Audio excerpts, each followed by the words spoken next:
Hello अस्सलाम वालेकुम, good morning Pakistan. कैसे हैं आप सब? मैं हूं आपकी होस्ट मरियम इमाम और आप देख रहे हैं मेरा मॉर्निंग शो जिसका नाम है नया रास्ता, सिर्फ RNN TV पर। नाज़रीन, ये है हमारा आज का हेल्थ सेगमेंट। लास्ट टाइम हमने एक टॉपिक डिसाइड किया था, हमने डिस्कस किया था कि आज की बच्चियों ने एक हैचरी में से निकलकर कल को एक बड़ी बड़ी शार्क्स को फेस करना है, तो माओं को किस तरह उनको मेंटली प्रिपेयर करना चाहिए, इस पर हमने बात की थी और ये टॉपिक बहुत वायरल हुआ था। इसी तरह आज हम एक नए टॉपिक के साथ आए हैं और आज हम डिस्कस करेंगे प्री मैरिटल काउंसलिंग। मेरी आज की मेहमान गायनाकोलॉजिस्ट हैं, बेसिकली एसोसिएट प्रोफेसर हैं और लेप्रोस्कोपिक एंड हिस्टेरोस्कोपिक सर्जन हैं, डॉक्टर समीना हक। आइए इनसे मिलते हैं। अस्सलाम वालेकुम, गुड मॉर्निंग, कैसी हैं मैम? वालेकुम अस्सलाम, बहुत शुक्रिया मरियम इस शो में लाने का। थैंक यू सो मच, आपका शुक्रिया, आपने हमें अपना कीमती वक्त दिया। मुझे ये बताएं, what is pre marital counselling? ये टॉपिक तो आपने इंतहाई ज़रूरी सिलेक्ट किया है और आई एम सो हैप्पी कि आपने मुझे इसके लिए आज मदऊ किया है।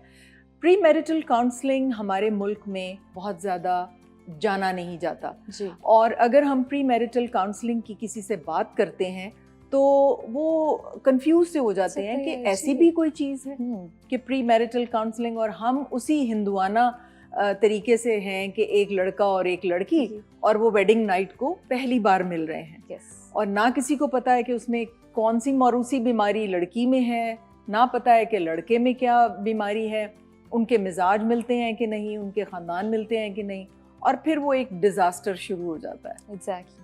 तो प्री मैरिटल काउंसलिंग के बहुत से फैसेट्स हैं, starting from health point of view. उनको कोई हेल्थ हैजर्ड्स तो नहीं है, कोई हेल्थ के प्रॉब्लम्स तो नहीं है, लाइक मेटाबॉलिक डिसऑर्डर्स हो सकते हैं, लड़के को डायबिटीज़ हो सकती है, पता ही ना हो उसको कि मुझे डायबिटीज़ है या ब्लड प्रेशर है या कार्डियक प्रॉब्लम है, या थैलासीमिया माइनर है।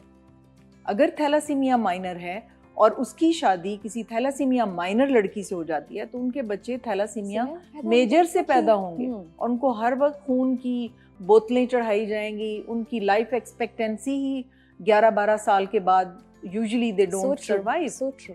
तो प्री मैरिटल काउंसलिंग बड़ी इम्पॉर्टेंट चीज़ है और हमें तो हमारे दीन ने ये कहा है कि बहुत ठोंक बजा के हमारा कुरान, हमारा दीन इस यूनिट के ऊपर बहुत कंसंट्रेट करता है और वो यूनिट है मियाँ और बीवी का, जिसके गिर्द एक फिर पूरा एक घर कंस्ट्रक्ट होता है, वो एक पूरी दुनिया आबाद होती है। तो अगर उसके जो मेन दो कैरेक्टर्स हैं, एक लड़की और एक लड़का, अगर वो शादी से पहले अपनी मेंटल जो अलाइनमेंट है उसको देख लें कि हम मैच करते हैं कि नहीं, क्या लड़के और लड़की में बच्चे पैदा करने की सलाहियत है कि नहीं जी। और अगर बच्चे पैदा होंगे तो कोई मौरूसी बीमारी तो उनको नहीं लगेगी। उसके अलावा there are so many things which should be tested before they get into the wedlock. Okay, ये प्री मैरिटल काउंसलिंग में सिर्फ पेरेंट्स को ही इन्वॉल्व होना चाहिए या फिर जो दो लोगों की शादी हो रही है उनके लिए ये ज़रूरी है? अभी तो मरियम आपका जब ये ऑन एयर जाएगा या हम जैसे शो कर रहे हैं और लोग इसको देखेंगे, पहले तो वो कहेंगे कि ये कैसी बातें कर रही है। Exactly. लड़के वाले तो कभी सोच ही नहीं सकते कि हमें किसी टेस्ट की ज़रूरत है। yes. और लड़की वाले भी अकड़ जाएंगे कि जी हमारी बच्ची तो बिल्कुल ठीक है, हम क्यों टेस्ट करवाएं। तो ये बिल्कुल गलत बात है। जब शादी होने के बाद कपल हमारे पास आता है और हम देखते हैं कि ये तो पहले से डिसाइड हो जाना चाहिए था कि इन दोनों की शादी नहीं होनी चाहिए थी। ओके, सिंपल से कुछ टेस्ट हैं वो करवा लेने चाहिए और डॉक्टर से मिलना बहुत ज़रूरी है। फिर प्री मैरिटल काउंसलिंग में, because this process of marriage, लड़की भी नाइव है, लड़का भी वो है, पेरेंट्स खुल के बात ही नहीं करते, ना माँ बेटी को बताती है कि क्या उसने फेस करना है, ना लड़के को बताया जाता है कि, और आप यकीन करो कि हमारे पास अब साइकोलॉजिकली अफ्रेड लड़कियां बहुत आ रही हैं। एक साल हो जाता है, 2 साल हो गए हैं, ना वो पेरेंट्स को बता रही हैं, ना किसी से डिस्कस कर रही हैं और वो that leads to a divorce.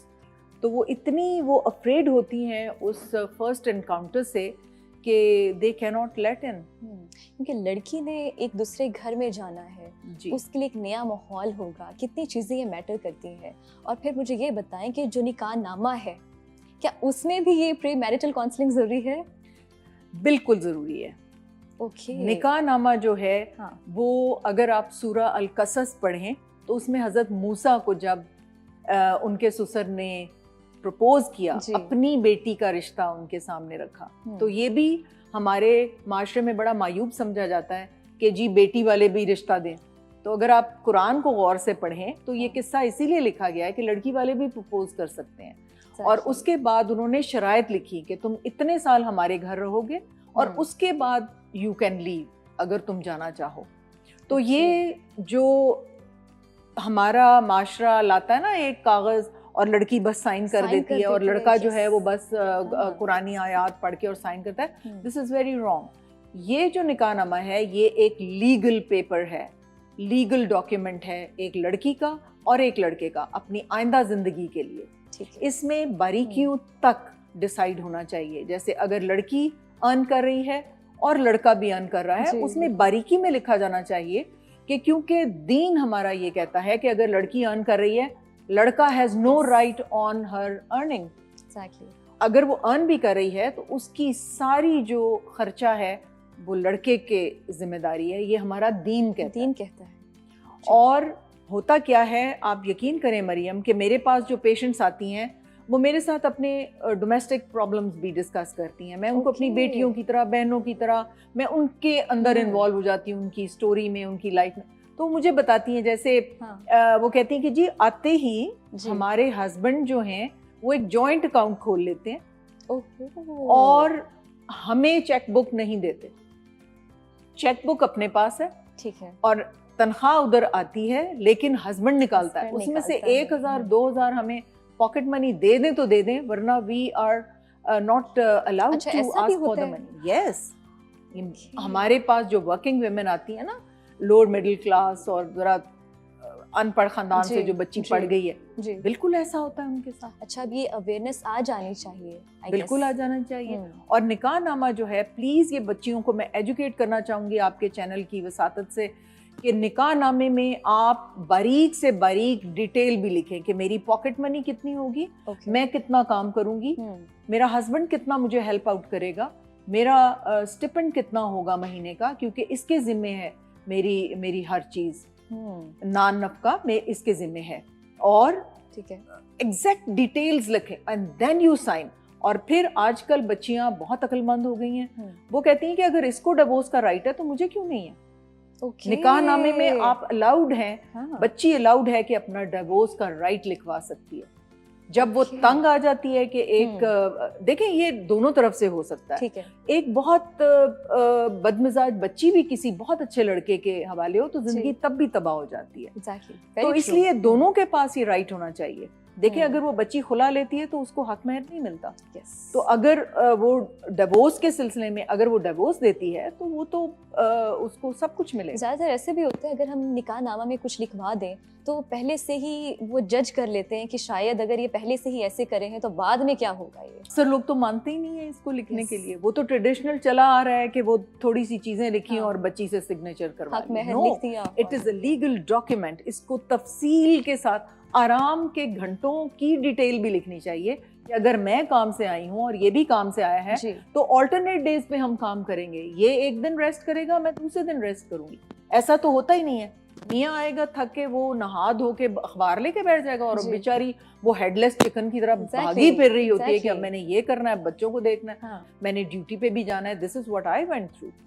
ठीक है, I am a consultant gynaecologist. Majority of us बच्चे पाल भी रही होती हैं पेट में, लैक्टेट भी करा रहे होते हैं, हम घर को भी देख रहे होते हैं, हस्बैंड भी एक अलग बच्चा ही होता है। एक औरत पर कितनी सारी रिस्पॉन्सिबिलिटीज होती हैं, ये तो हमें पहले नहीं पता चलता, लेकिन जब हमारी शादी हो जाती है तब पता चलता है कि क्या क्या चीज़ें हैं करनी है, किस तरह फैमिली को टाइम देना है, जॉब को टाइम देना है, किस तरह जाना है, ये बहुत चीज़ें मैटर करती हैं। अब बात करते हैं, मैं मुझे ये बताएं, ये बड़ा इंपॉर्टेंट टॉपिक है मैं डिस्कस करने वाली हूँ, शादी से पहले एक औरत का मेडिकल चेकअप कितना ज़रूरी है। बहुत ही ज़रूरी है, ना सिर्फ बच्ची का, लड़के का भी।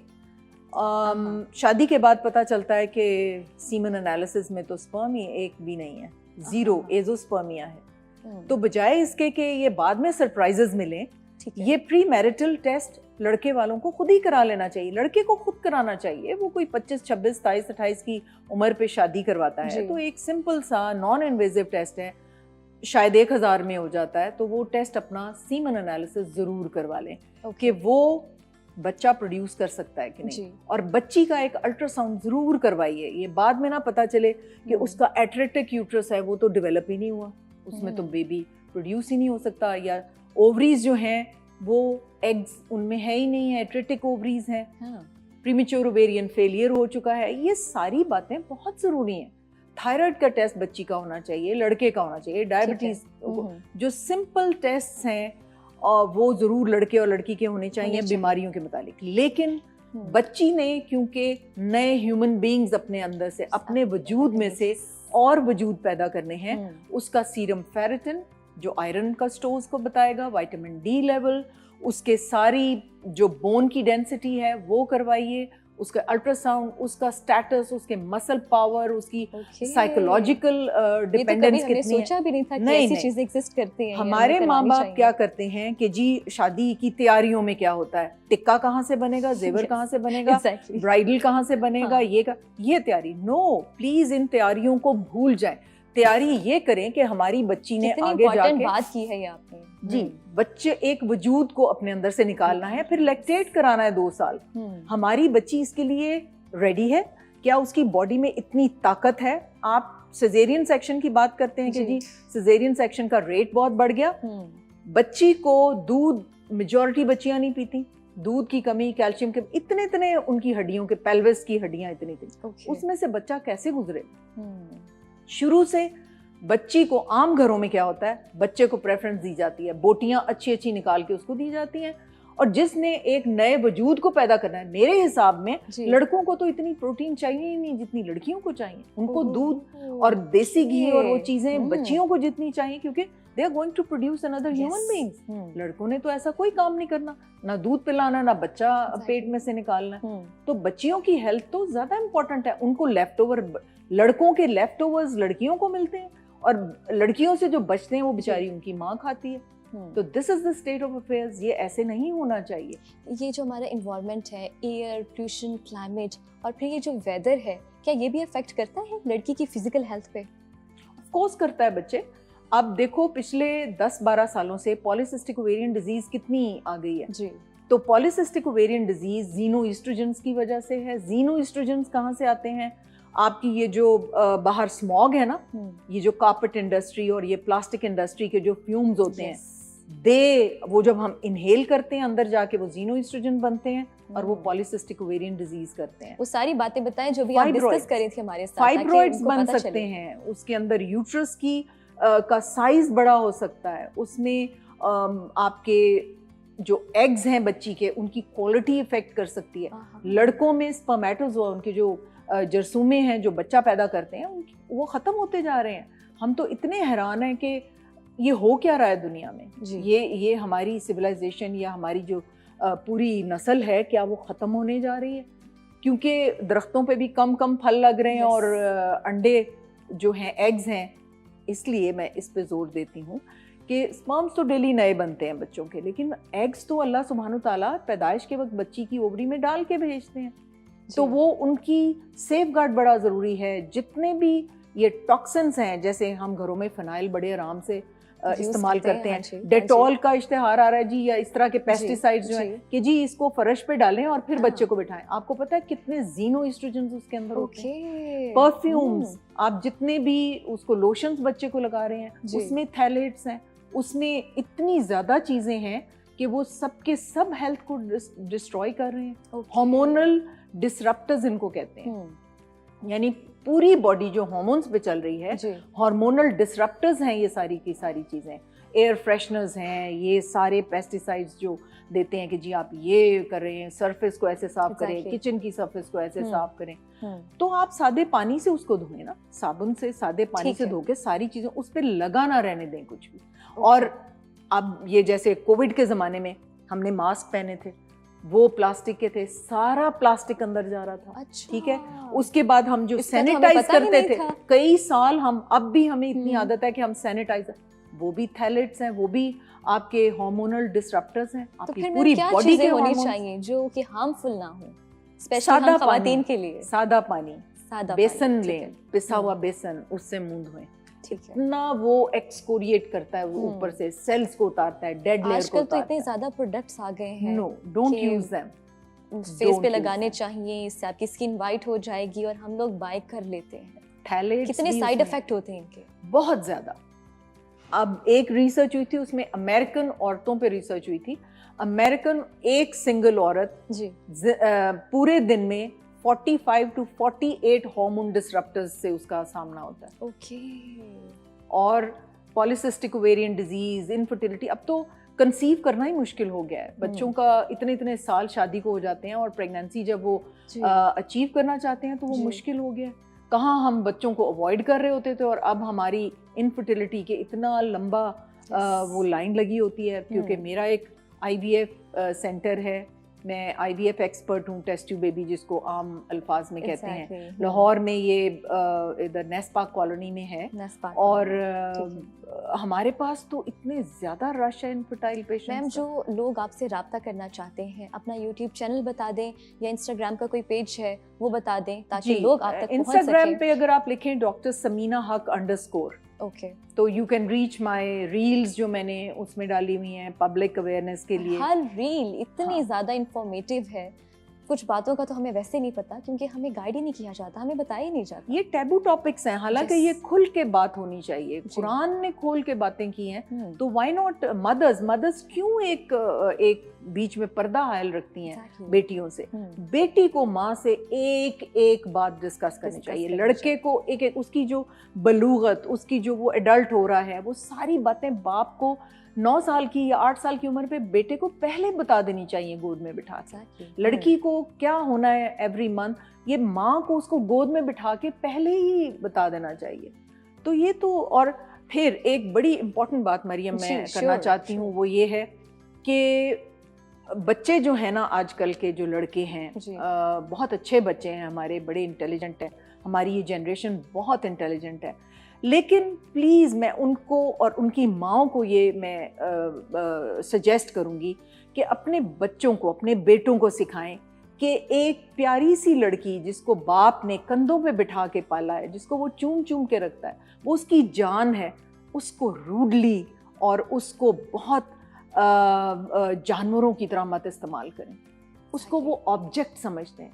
आप यकीन नहीं करोगे मरियम, हमारे पास बच्चियां आती हैं टोन एंड ब्लीडिंग, तो हम उनकी स्टिचिंग करते हैं। और फिर ये टैबू टॉपिक्स हैं, ये किसी टीवी चैनल पे किसी ने डिस्कस नहीं किए। हमारे पास वो प्यारी सी मासूम सी बच्चियां आती हैं जिनको लगता है किसी दरिंदे ने नोचा। एग्जैक्टली, ये बहुत हार्ट ब्रेकिंग है। तो प्लीज ये बातों का ख्याल रखने, अपने बेटों को बताएं कि वो किसी का जिगर का टुकड़ा उनके कमरे में मुझे लगता है कि ये जो टॉपिक है ना, अभी जो हमने डिस्कस किया है, हमें दोबारा इससे खुल के जब हमारे पास टाइम हो, हम इस टॉपिक को ज़रूर डिस्कस करें। और जाते जाते एक मैसेज दे दें जिन बच्चियों की शादी होने वाली है, तो कुछ छोटा सा मैसेज दे दें। बिल्कुल, मैं लड़के और लड़की दोनों के लिए मैसेज दे रही हूँ कि अपना साथी बहुत बहुत सोच समझ के आप चुनें, क्योंकि आपकी ज़िंदगी में जो उड़ान है ना, या तो वो वज़न बन के आपकी उड़ान को नीचे कर लेंगे, या आपके साथ उड़ेंगे और आपकी उड़ान को आसान कर देंगे। तो बहुत ज़रूरी है कि आप ये देखें कि उसको दीन का कितना नॉलेज है, वो मुसलमान कैसा है, दयानतदार है, और उसमें हिम्मत कितनी है। कि कोई बीमारी है अगर और आप उसके साथ कोप कर सकते हैं तो वेल एंड गुड, लेकिन आपको पता ज़रूर होना चाहिए कि आप किस साथी को अपनी पूरी ज़िंदगी के लिए अपने साथ लेके चलने वाले हैं। एक्सीलेंट मैम, आपकी बातें सुनकर इतना अच्छा लगता है कि आपकी जो इन्फॉर्मेशन होती है बड़ा अच्छा लगता है। जब भी आप आती है हमारे शो में, कोई ना कोई नई बात हमें सीखने को मिलती है। आई एम प्रीटी श्योर कि हमारे जो देखने वाले हैं उन्होंने भी आज कुछ सीखा होगा। इस कन्वर्सेशन को यहीं पे ख़त्म करते हैं, और नेक्स्ट टाइम आपके साथ एक डिफरेंट टॉपिक हम दोबारा से लेकर आएंगे। नाज़रीन, आपसे मुलाकात होगी कल। अपना बहुत सारा ख्याल रखिए। टिल देन, अल्लाह हाफिज़।